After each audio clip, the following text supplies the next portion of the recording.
സിദ്ധമർമ്മ ചികിത്സാലയത്തിന്റെ മറവിൽ പീഡന ശ്രമം. ചികിത്സാലയം നടത്തുന്നയാൾ അറസ്റ്റിൽ. കരുനാഗപ്പള്ളി വലിയ പാടം അഗസ്ത്യൻ CB സിദ്ധമർമ്മ ചികിത്സാലയ ഉടമ ചന്ദ്രബാബു ഗുരുക്കളാണ് അറസ്റ്റിലായത്. കണ്ണൂർ സ്വദേശി നൽകിയ പരാതിയിലാണ് അറസ്റ്റ്. കഴിഞ്ഞ വ്യാഴാഴ്ചയായിരുന്നു സംഭവം. നടുവേദനയുമായി ബന്ധപ്പെട്ടാണ് കണ്ണൂർ സ്വദേശികളായ അമ്മയും മകനും ഇവിടെ ചികിത്സയ്ക്കെത്തിയത്. ഇയാളുടെ ചികിത്സയെക്കുറിച്ച് സാമൂഹ്യ മാധ്യമങ്ങളിലൂടെയാണ് ഇവർ അറിഞ്ഞത്. സൗജന്യ ചികിത്സയായതിനാലാണ് ഇവർ പയ്യന്നൂരിൽ നിന്നും ഇവിടെ എത്തിയത്. ചികിത്സ തുടങ്ങിയപ്പോൾ തന്നെ മോശമായി പെരുമാറുകയും ചെയ്തു. പീഡനശ്രമം ഉണ്ടായതോടെ ഇവർ ഭയന്ന് റെയിൽവേ സ്റ്റേഷനിലേക്ക് ഓടി രക്ഷപ്പെടുകയായിരുന്നു. പീഡനശ്രമം പുറത്തു പറഞ്ഞാൽ മകനെ കൊല്ലുമെന്നും ഇയാൾ ഭീഷണിപ്പെടുത്തി. മകനോടും ചന്ദ്രബാബു മോശമായി പെരുമാറി.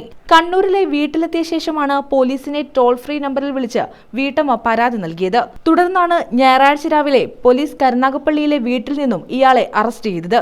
ചന്ദ്രബാബുവിനെ കൂടുതൽ ചോദ്യം ചെയ്തു വരികയാണെന്ന് പോലീസ് പറഞ്ഞു. News bureau, Karunagappally.